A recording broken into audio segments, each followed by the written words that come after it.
Hi, this is James Jokum, host of Webcomics Reviews and Interviews. Today, you only had 4 jobs. So sit back, relax, and let the Geek Fest begin. First off, let's begin by telling the artist that this is your podcast.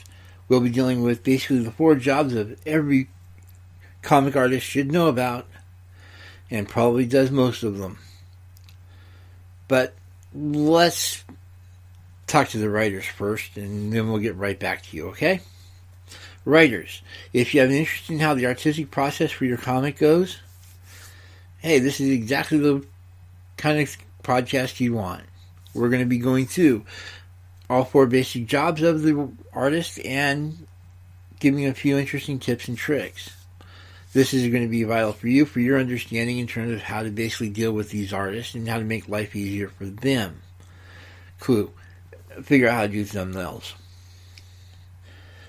If you're a writer and you have absolutely no interest in the artistic process whatsoever, seriously, what are we doing on a comics podcast? You know? So, we've taken care of the writers. We're going to ignore them for the rest of this podcast. Artist, it's all about you.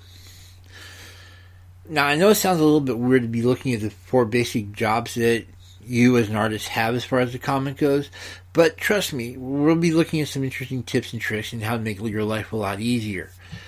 At least theory. And no, we're not going to start with a baseball bat for the purpose of using it on the writer, no matter how tempted you may be. This applies to any other form of firearm. Yeah, I know. I know the temptation has been there, but you're a cool person. Be cool. Be the art. Be the bigger person. Put that bat down. What we're basically looking at are your pencilers, the people who basically do the art in the first place. We're looking at the inkers, that you take the pencils and it makes them into actual comic book art. We're going to be looking at the colorists. And no, just because you do a black and white comic doesn't mean you will have nothing for the colorist to do. And last but not least will be the letterers, the ninja of the art world. They who do their job and then disappear into the night, hopefully to never be seen again. At least not until the next job is required. So, with that in mind, we're going to be having some fun. We're going to basically be breaking down what each one of these 4 people do, and more importantly, by breaking them down and seeing what they do, this should be able to give you, as an artist, a little bit better idea on how to approach various subject matters. In this case, we're looking at subject matter being, oh my gosh, I can't believe how hard this thing is. What do I do? So, we're going to help you when it comes to figuring out how to do that, what to do situation. On top of that, every so often we'll be throwing in a couple of interesting tips and tricks, and basically ways on how to deal with things. So, even if you know for a fact what each one of these guys do and you've got lots of experience, I'm hoping there'll be something of value here for you. Even if it's just basically appreciating the history and how tough it is to be the artist sometimes. So, with that in mind, we're going to start off with a pencil. Alright, the penciler arguably has the toughest job. Basically, they're doing 2 things when it comes down to it. The first is they're communicating back with the writer in order to figure out exactly what's supposed to be going on the page. That in and of itself can be tough, mainly because the penciler and the writer have to have a certain degree of shorthand in order to make life easier for each other. On top of that, the penciler is taking basically a written script and making it into an actual visual image, or more accurately, a series of visual images. Well, let's take those 2 different job sections apart for just a moment. First off, the writer and the penciler have to have some sort of visual shorthand. It helps if both of them have some sort of film background. So you basically know that there were a difference between, say, a close, a medium, and a long shot, for example. You're also going to have to basically figure out to what degree detail is going to be working with your particular writer versus your penciler. I prefer, obviously, I prefer more of a film script. And I have no idea why I'm having a problem with that word today. But when it comes down to it, I basically do a real quick this is what should be in the panel. This is how big the panel should be, and here's what's going on in the panel. Real basic film type stuff. Some other people prefer going with a prose approach. They actually write down, and if they basically do a short story for every panel. Obviously, the penciler is going to have to figure out where he likes between those two extremes. The other part is that he's going to also have to determine what degree he likes being told the direction of the shot. Some pencilers prefer no direction whatsoever. They just want to know what's basically supposed to be happening. They don't want to know the long shot. They don't want to know the time of day. They just want to know what's basically in the panel, and that's it. Some, on the other hand, prefer a certain degree of cinematography. Others, well, it just depends. You're going to have to figure out some sort of way of communicating between each other. And making sure that you actually do have some communication going. Peter David, who does a lot of comic book stuff, pointed out that one of the things he did was he decided he wanted a helicopter shot. Well, what happened is that he got this incredibly gorgeous helicopter shooting people. And he was trying to figure out what was going on there. See, a helicopter shot is basically that when you look down, it's basically a bird's eye view of the situation. You can basically look at all the various characters from basically a top-down view. That's the view he wanted. He didn't want the helicopter. I mean, it was a really nice helicopter, apparently, but that's not exactly what he wanted. So, you have to make sure that you and the writer know exactly, you're on the same page, so to speak, as far as the language goes. You need to basically set up beforehand what you want as a penciler, what you expect to deal with, and what you're willing to work with. Conversely, the bottom line here is, it's not English. It sounds like English, it looks like English, but the reality is that you're trying to basically take written stuff and convert it into basically pictures. And the only way you can do that is if you understand exactly what the writer's trying to pull off. The two of you need to figure out exactly what language you'll be using and go for it. And I'm not talking about English, French, Swahili, Russian, Japanese, whatever. I'm talking, are you going to be basically doing these really huge prose things, or are you going to be using some sort of variation on a film script? The two of you need to sit down and decide and just go for it from there. And of course, you'll have to keep in mind that you'll be going back to the writer for a lot of information. I don't care how much information that writer has and has managed to put into each different panel, there's still going to be certain details that you're going to want to discuss beforehand. Just like when we start bringing up everybody else, you're definitely going to want to have set aside some sort of Bible, but instead of being a text document that tells the synopsis and the history of the world and how everything works and so on and so forth, you want a visual Bible. You want to have something that basically sets up, this is what it looks like, this is what it does. When this thing goes pew, pew, pew, what do the pew, pew, pews look like, The bottom line is that even before you start going hardcore on the comic itself, there's going to be a little bit extra work. And if you're the first penciler to ever touch that script, ever, well, good news is you basically set the tone. The bad news is, you set the tone. That means there's going to be a lot more work for the first penciler. But hey, that's what you set in for, right? So, the other thing to keep in mind is the dreaded graphite versus blue pencil thing. See, in the old days of photocopying, when things were a lot more rough and rugged than they were today, you could actually use a non-photocopier blue, which was basically a sky blue pencil, to do all your drawings in. And then the really cool thing about this is that the inker wouldn't have to go back and erase everything. Everything was pretty much done. You didn't have to worry about it.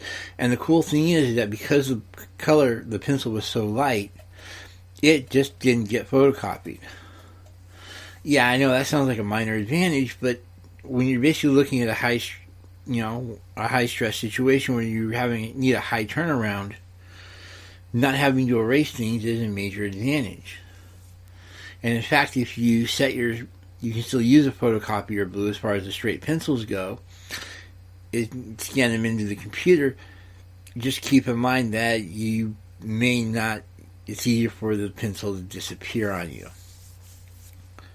The graphite pencil, on the other hand, while it's easier to erase, and is obviously going to take up a little bit more time in order to do so, has the advantage that it's easier to see. Also, when you scan it in, you don't have to get too crazy with adjust the settings too far. You don't have to make it really dark, bump up the contrast a little bit, and all the other weird stuff you'd have to deal with the non-photographic blue pencil. So, decide which motion you're going to be using as a penciler. Personally, I prefer the graphite, but, to each their own. Then again, remember, I'm a writer, not an artist. So about the only time I really deal with inks is, month of Inktober. Alright, so once you've decided what language you and the writer will be doing and what kind of pencil you'll be using, keep in mind you can also go straight digital, but I'm just looking in terms of if you haven't drawing in real life. But once you've decided what language and what pencil you'll be using, the only other advice I can give you is to basically go with thumbnails. Thumbnails are really cool because they basically give you an idea of what's going on in the page. This means that if there's going to be any problems about any flow or balance or anything like that, you're going to be able to see these before they even get going. Better yet, this gives you some sort of plan for the page as you go. Keep in mind that when you're talking thumbnails, we're not talking ultra extensive mini drawings of whatever's going on the page. We're talking extreme basic type of stuff, Big, huge square areas for where they're putting buildings, stick figures for the characters, real basic blocking. We're not talking anything extravagant, we're just talking good enough to get an idea of what's going on. Once you've done your thumbnails, at that point it's just a matter of going on and having fun with the page itself. Now here's the cool thing, is that you can actually have the writer to a degree set up the thumbnails for you. Again, this goes back to how level of communication you want to deal with. If you have a situation where the writer is actually doing the panels for you and is doing a really rough thumbnails for you, that actually helps you in understanding what the writer's trying to accomplish. But again, if you prefer to do stuff on your own, then you're going to be pretty much stuck doing the thumbnails by your own as well. And I cannot recommend doing thumbnails enough here. I mean, straight up. It's not, once you have things organized, and once you have an idea of what you're trying to pull off, then the pencils are going to be a lot easier to do. And like I said, the thumbnails allow you to organize this stuff, see where the problems are, get the best shot in there, and to basically have a little bit of fun with the drawing before you actually start drawing proper. So there are some major advantages to setting up the thumbnails, and straight up, if you're not doing thumbnails, you're missing out. There's a lot of your art that's disappearing right there,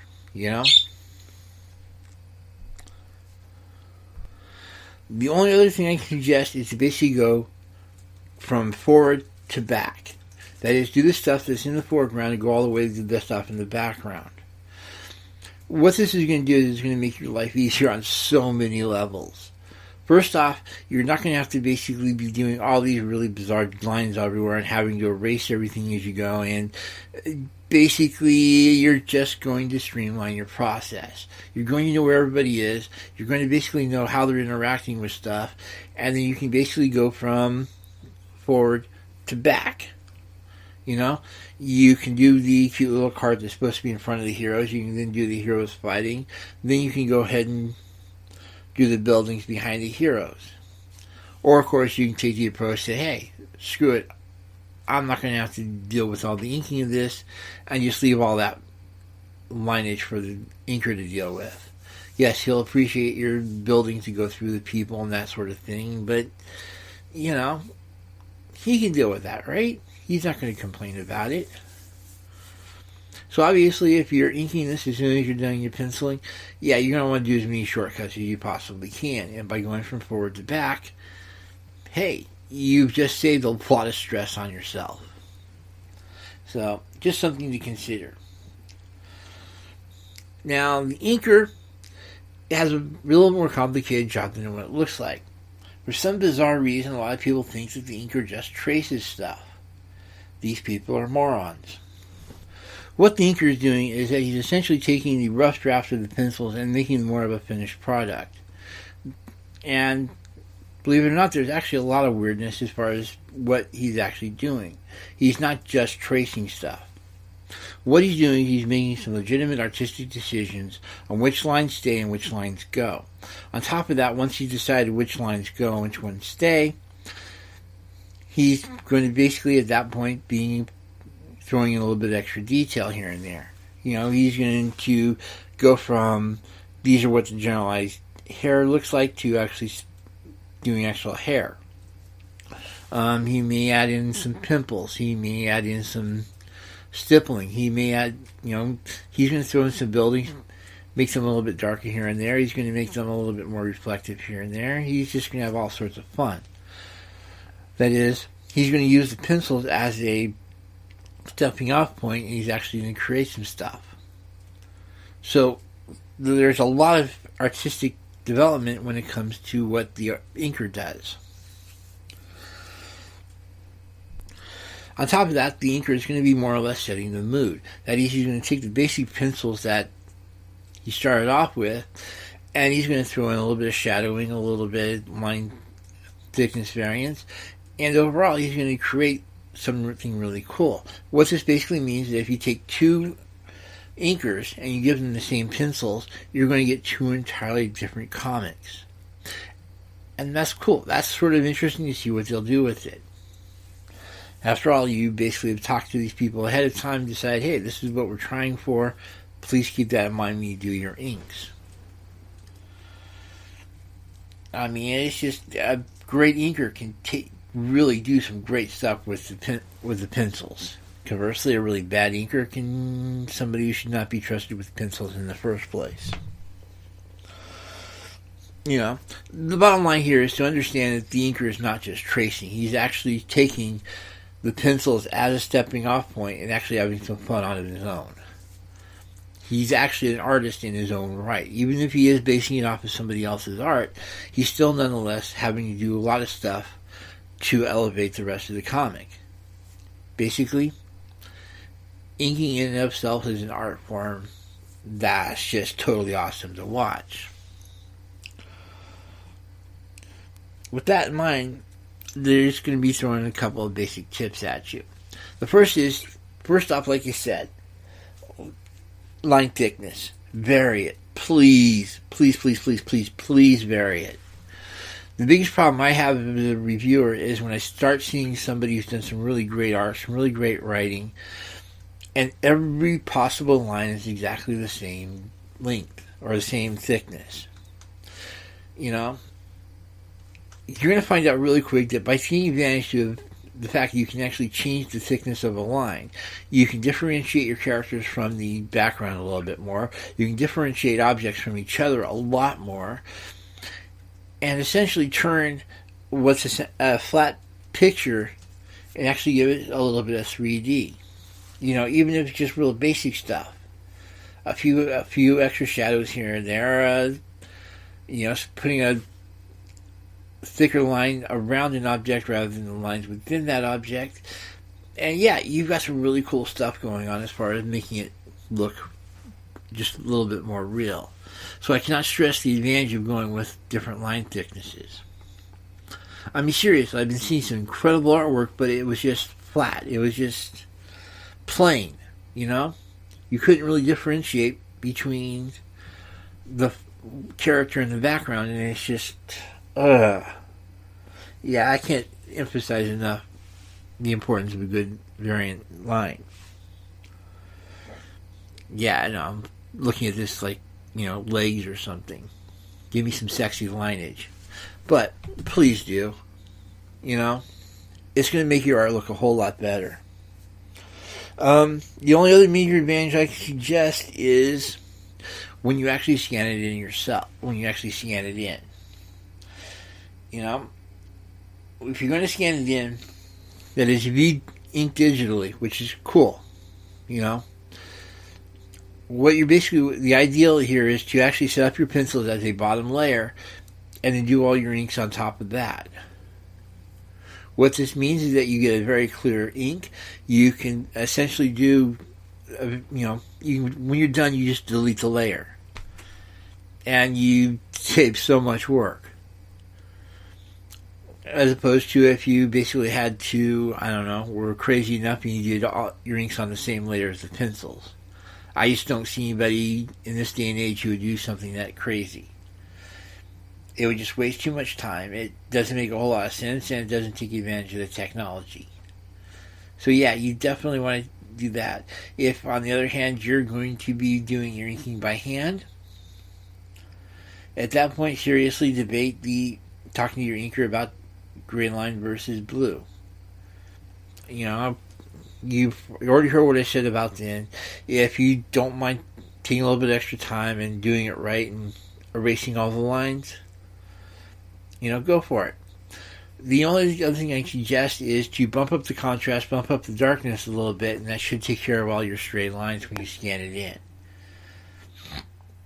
So be straight up, you're going to have to take it digital at some point. So keep that in mind, and you should actually have a pretty good thing. I'm going to also point out that you might want to play around with some of the effects. The Kirby crackle is obviously the obvious. You have all those cute little black balls going all over the place. That's your Kirby crackle. Something to keep in mind here is that you don't have to worry about shading. Shadows, yes, but not the actual shading. You can actually keep everything nice black and white. You don't have to worry about gray tones. If you're going to do that, talk to the colorist. But the inker should only have to worry about the lines, and that's it. At this stage of the game, you're just trying to make sure everything gets drawn in. Obviously, your inker is also going to have to help with the visual Bible to a certain degree, because there's just going to be some areas where the lack of detail that a penciler deals with just isn't going to work for an inker. But again, if you happen to have the same person who's doing all the doing the pencils and the inks, or at least at some point, hey, you're good to go. You just want something to go to.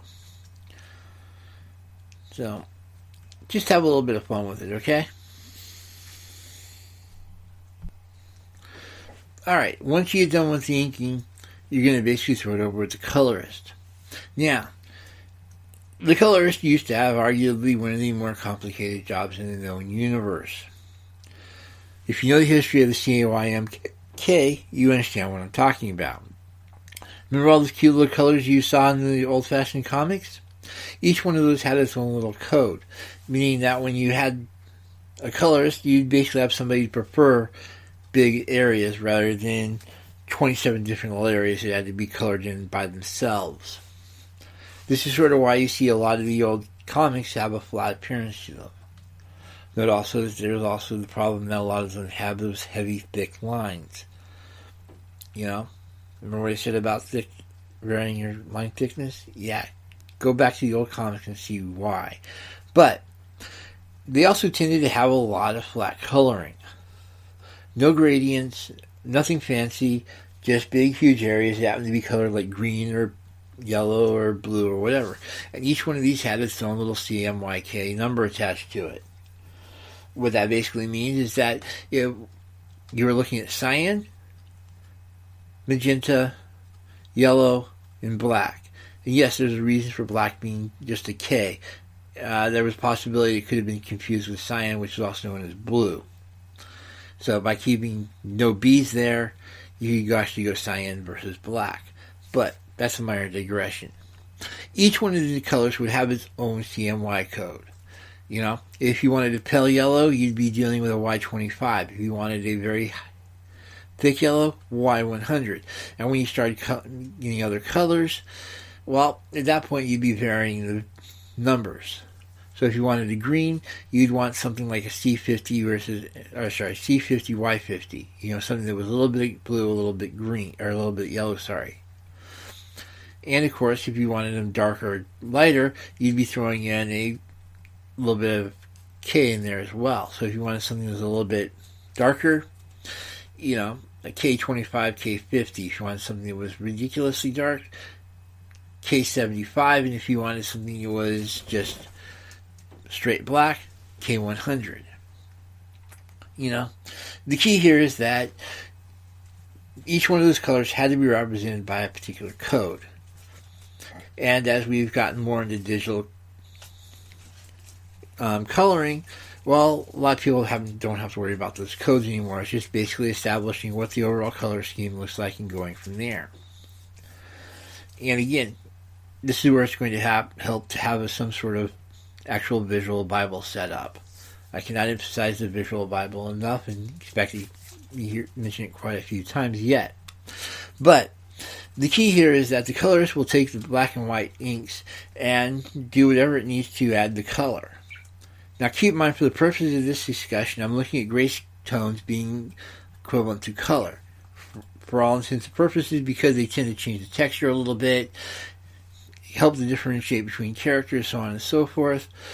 Yeah, that's a perfectly legitimate point. You have to look at your gray tones as a form of coloring. You know, a little old school, because again, you're going after big, huge areas versus everything having lots of dots of color here and there. But generally speaking, when it comes down to it, gray tones are going to be a form of coloring, have to be approached as such. So keep that in mind in this conversation. The cool thing about the color is that it can add to a mood, just as the inks can basically start setting the mood in terms of like the shadows and bright areas and so on. Well, all of a sudden by adding colors, you can also change the moods here and there as well. You can also better establish what time of day it is, or what time of night for that matter.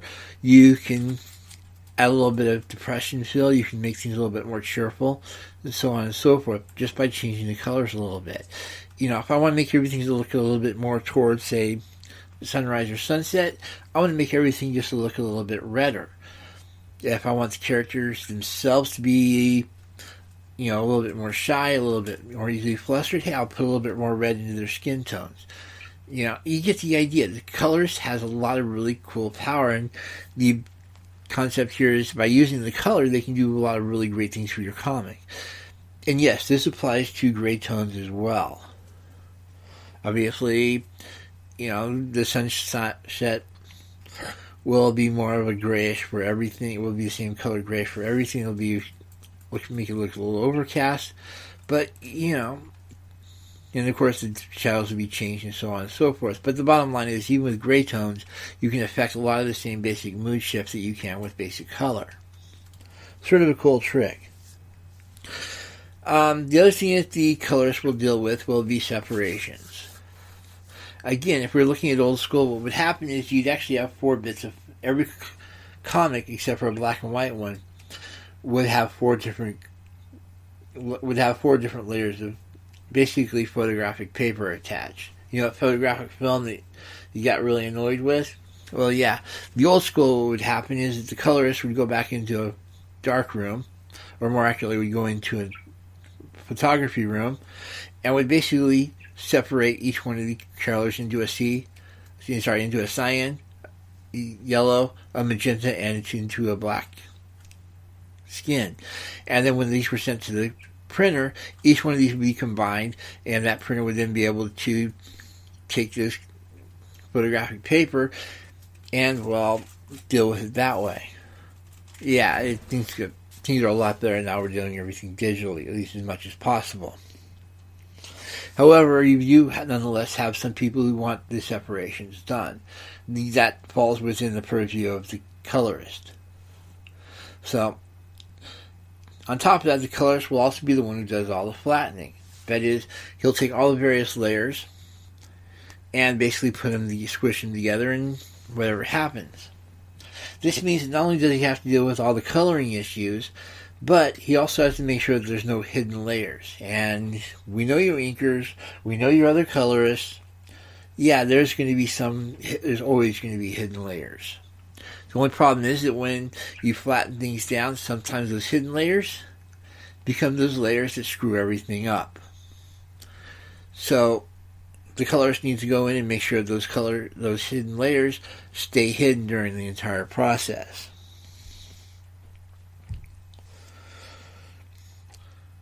The other cool thing about doing the digital processing now is that gradients are a lot easier. If you want a red to green gradient over a particular area, it's easy to set up. It was a little bit harder back in the old days. It can still be done, don't get me wrong. It was done all the time. It's just gradients in a digital age are a lot easier to accomplish for the colorist. So that gives the colorist a little bit more fun.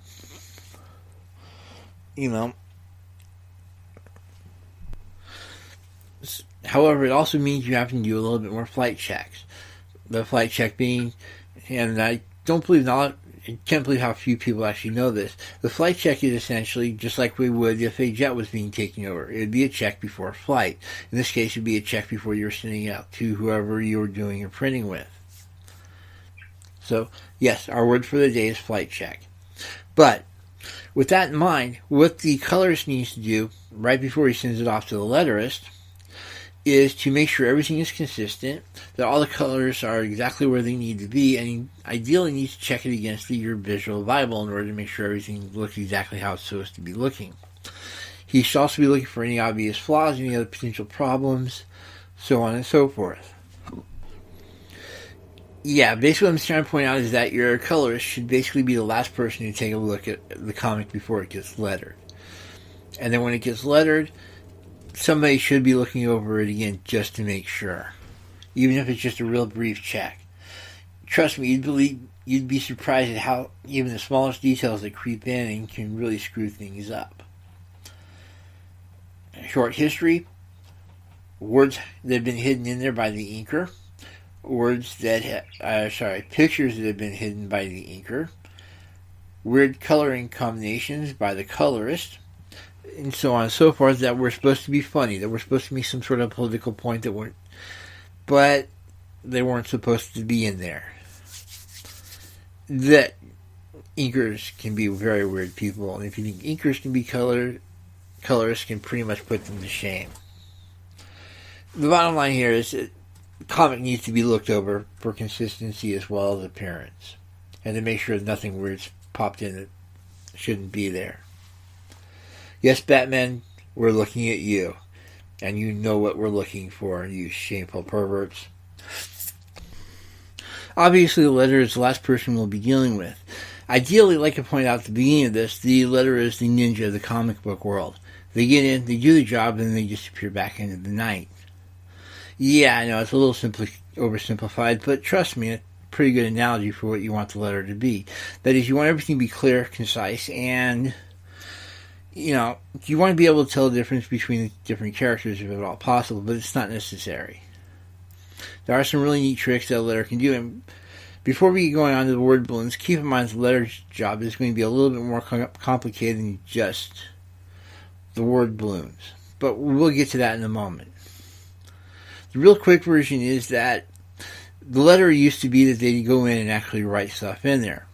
You obviously want somebody who had some really great handwriting, as well as a distinctive style, if at all possible. Of course, you can see a lot of times when it was just straight printing, when you see a lot of, obviously written obviously typed letters. But as we've gotten a little bit more fancy with the software, we've gotten away from the handwriting, and we're basically just going straight in, throwing a font at it, and, copying and pasting in the word balloons.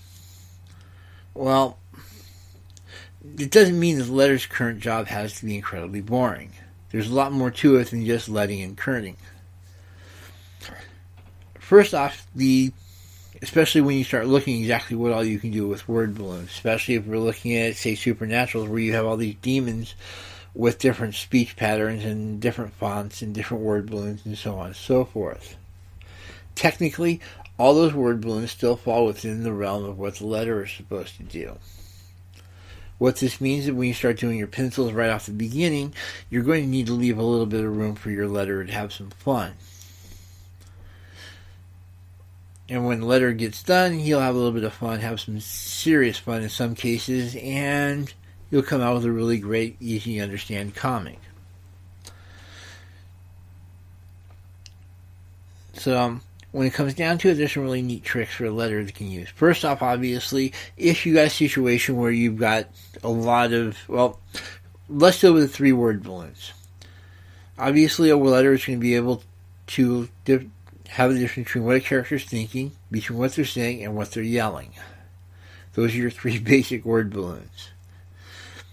On top of that, depending on the character, they can also have a little bit more fun, especially if we're dealing with a comic, color comic, or just one where we need to differentiate the word balloons a little bit more than just straight line versus, you've got all these demonic figures or angelic figures that have their own distinctive word balloons. They can be a little bit on the glowy side. They can be a little bit on the red and black side. They can be made out of different squiggle marks, so on and so forth. Basically, the letter can go in and actually set up all those different word balloons. On top of that, you can also use a different word font depending on how the character. Obviously, I'm not saying go crazy on this. Just do it when it's an appropriate dramatic effect. Like, for example, you've got an angel, you've got a devil, or you've got a mage throwing a spell, or you've got some reason for having a distinctive, different feel to the word balloon. Go for it. There's nothing that should be holding you back from anything that gives you a little bit of extra tone to that particular situation. At the same time, you don't want to have everybody in the comic having their own distinctive word balloons. You don't want them all to have their own distinctive fonts. If you do that, the letter is going to be able to look at you and go, what, are you on drugs? You don't want to get too crazy with the font. You want to have some fun, yeah, but don't get too crazy with it. Also, another thing to keep in mind is that you can actually bold and italicize. Italicize, you're not going to see a whole lot of in comics. You never have, and you probably never will. But with bold, for example, you can definitely emphasize different words and set up some actual patterns. That's part of why they were done every so often in the old school. It wasn't necessarily to highlight that particular word. It was to basically throw up a different pattern. Because whenever you were reading through that, even mentally, you would basically accent that word. And it would help with the pacing of the comic just a little bit. So yeah, there was actual reason for some of that weirdness. Of course, you're also going to have to make some sort of consistency check in order to make sure that everybody, all the word balloon tails are going to where who's ever actually talking, and you don't want to get too crazy with them. Now, remember they said that the letter also does stuff besides the word balloons? Yeah, when you start seeing all those big, huge, shracks and kabooms and explosions and all that other stuff, technically all that falls under the purview of the letterer. Mainly because the letterer has access to 1,001 different fonts, they can actually simulate those a lot easier. I mean, obviously, if you can draw those in, great, but 9 times out of 10, you're going to have the letterer come in and do that after the fact. This means that they're going to have to establish some sort of situation where whatever coloring scheme they use for those words works. Obviously, today we'd be going in, throwing those in there with something like, say, Illustrator or Photoshop, and then breaking it down to vectors, and then breaking down the borders if necessary. So the letter does a little bit more than just the letter, the word balloon stuff. They're actually doing some actual weird stuff with the letters as well, as far as making them a little more dramatic, bigger, badder. Sometimes they actually do have to get in there and actually do a little bit of writing or have a little bit of fun with the word balloons themselves. But generally speaking, not only are they doing the word balloons, but they're also doing all the... Anytime you see any kind of words anywhere in the comic, well, there's your letterer. Obviously, they can add a little bit to the writing as well, or more accurately to the drawing as well. And you see them do this, well, with quite frequency, especially if you do superhero comics. So obviously, when you start dealing with the letter's going to have to require a little bit more communication with everybody else in order to figure out exactly what they're trying to pull off. Of course, this also means that just as you've done a consistency check after the pencils were done, after the inking done, and after the coloring were done, you also have to do another consistency check after the writing is done. And this should not be a major problem. It's just you want your comic to look as great as you possibly can, and you're going to have to pay with all these little consistency checks. So, when it comes down to it, obviously we're having everybody do consistency checks on each other, but what exactly does everybody do again? Well, you got your penciler. This is the person who does all the rough drafts for the comic. He sets up all the basic lines, defines how the place looks, so on and so forth. Inker will come in and he'll start setting the mood a little bit. He'll be throwing in some lines, he'll be throwing in some shadows. He'll be having a little bit of his own fun in there. Then when the colorist comes in, even if they're doing gray tones, they're still setting up a lot more of the mood, setting up the time, setting up details, making things a little bit creepy, making things a little bit more bright. In essence, they're not being as tangible as the straight inker, but they do nonetheless have an incredible effect on things. And of course, last but not least, is you'll have a letterer. Letter's job is to basically make sure that everybody's speaking clearly, that you can tell what they're actually saying. And anytime you see any kind of text or any kind of lettering throughout the entire comic, that's the letterer's fault. You know, you want those little pew pew pews? Well, that's your letterer. You know? He can do all the really fun dramatic text stuff. That's exactly what he's there for. And like I said, the only other clues I can tell you to make sure is that everybody has some silver level communication. Obviously, if you've only got one artist, one writer, well, those two people will be having a lot of conversations. At least ideally be having a whole lot of conversations. Obviously, if you have more than one of them, those people will be having a conversation between them in order to figure out the best possible effect for the particular comic. There are some areas where the writer can come in and have some fun. If you can get the writer, to do the original thumbnails, at least as far as panel setup, hey, you're good to go. If you can teach them how to do lettering, great. And like you point out, you're not having to actually do, handwriting the stuff in. The fact that you can actually use the computer to do this, the various software, is a major advantage and takes a major load off the artist. Gives them one less thing they have to worry about. Last but not least, and I told you I'd emphasize it a lot, is the dreaded visual Bible. What this means is that basically you're taking all the various things that are going to show up commonly throughout the comic, the characters, their equipment, locations, their vehicles, so on and so forth, and actually setting up drawings of what these things look like from different angles. You're going to also want to do a black and white version as well as a color version of these particular items, so that way everybody can get an idea of what's going on. I mean, obviously your inker is going to look at a ray gun vastly different than, say, the colorist will, mainly because of the addition of colors and grayscale and all that other fun stuff. Having a straight black and white version will tell the inker exactly this is what it should be looking like before the color is added.